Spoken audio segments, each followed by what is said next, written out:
Hey everyone, back to the welcome channel. Welcome back to the channel.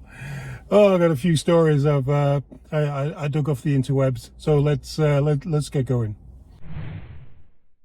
Michael Cooper, yeah, breaking. Well, it was breaking earlier this week. Liberals vote against my motion to force Carney to turn over all of the records for his secret backroom meetings in the New York and London with global investors tied to Brookfield. My motion passed despite Liberal obstruction.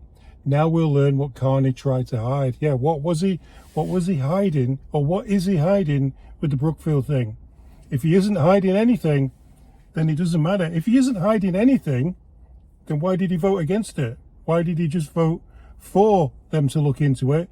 And that would just keep the Conservatives busy doing stuff, busy stuff. Anyway, I got a secret backhander. Yeah, I got a copy of the first page. It's here.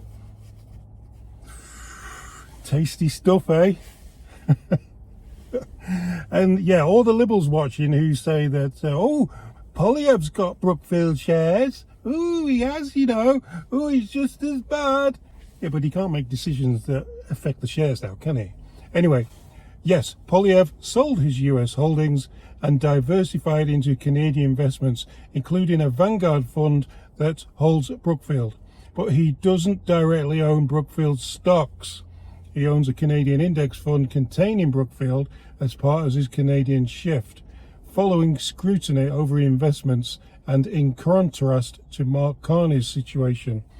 Yeah, so yeah, he's sold his and now he's doing what it says in that paragraph.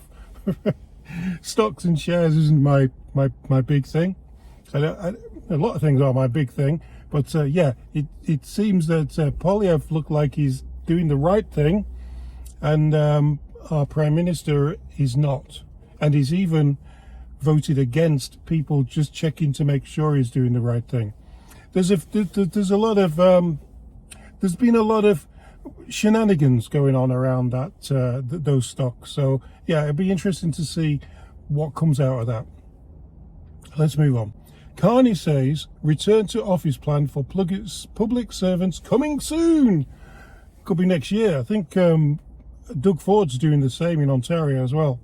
There's a lot of people saying, there was a thing on the radio where this woman called up and she said, all the things that I need, that means I've got to get a dog sitter, I've got to sit in traffic, I've got to make a lunch to take with me, I've got to travel to and from work.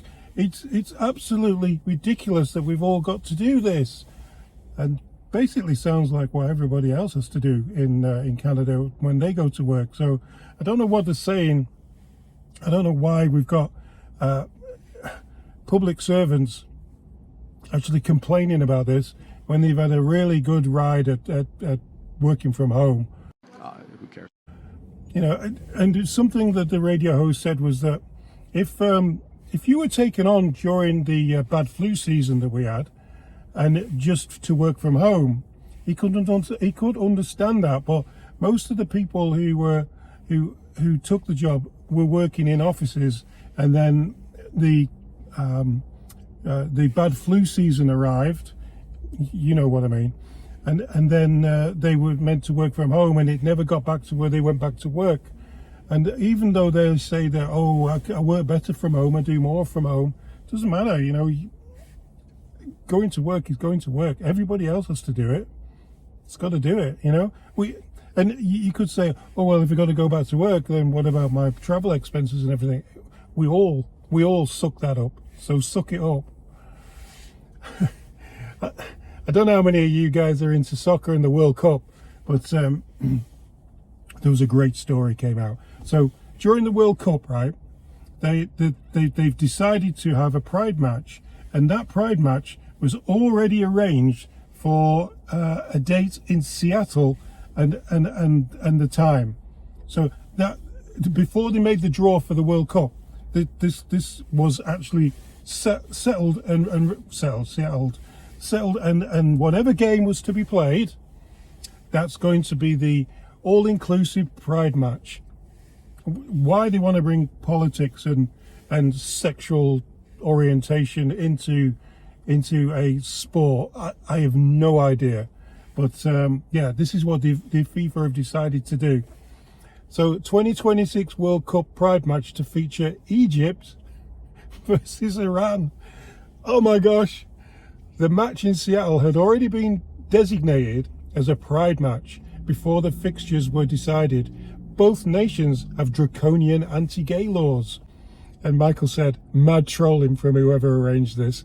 It wasn't arranged. It's just the draw. I watched the draw because I follow England. I'll be following England and Canada, and just hope they don't meet. And yeah, I watched to see what my country would get, and the draw is legitimate. It's a legitimate draw. Nothing was fixed. Nothing, right?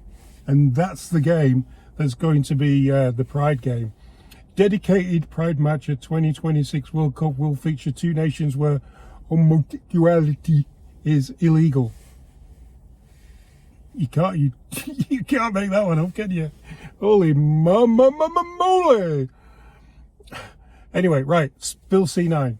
You know the you can't talk about the Bible law that they're trying to force through. Remember, it's a minority government, so they have they have to put this to everybody else.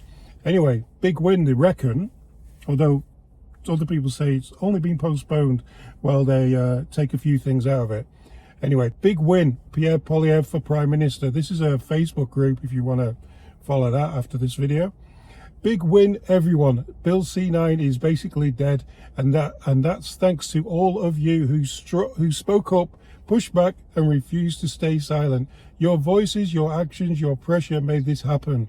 The government tried, but with the opposition, the public, the experts, and provinces standing firm, C9 got stuck, stalled, and for all practical purposes, it's toast. This is proof that standing up matters. When people fight together, even a powerful government can't steamroll its way through a bad law. Congratulations, you all made a difference. And yeah, that's C9 there. An act to amend the criminal code. I'm not going to say HATE word because I think it gets this video might even get suppressed now. I've said C9. Anyway, it's to do with religion. You know, when we were saying about the man-made, God made Adam and Eve and Adam and Steve and all that lot, yeah? And yeah, what can you say? Let's just hope that sticks. Let's just hope it just keeps carrying on and getting dragged and stalled and stopped until we actually come to our senses and vote a government that actually wants good things for Canadians rather than the government we've got now.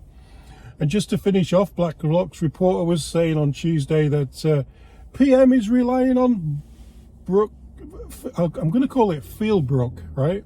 Because when you say that name, although I've said it already anyway, but anyway, because it's just there's certain words that trigger, but I don't know all the words. I'm not clever enough to realize which words are the ones that are triggering and holding back videos. But anyway, who cares? Who cares? Prime Minister Mark Carney's future earnings rely on the success of Fieldbrook Corporation. The Ethics Commissioner said yesterday opposition MPs seek to compel Carney to sell his stock portfolio. It is clear Mr. Carney's future compensation is tied to the success of Fieldbrook. That goes back to when the first bit that we did about Poilievre selling his shares in Fieldbrook, and yeah, there are conflicts of interest. Well, we'll find out what happens, won't we, when Michael Cooper gets to the bottom of the meetings that were taking place, and we might find out whether or not there is some sort of shenanigans going on. Anyway, till next time, guys. Maybe Sunday. Yeah, Sunday. See you then.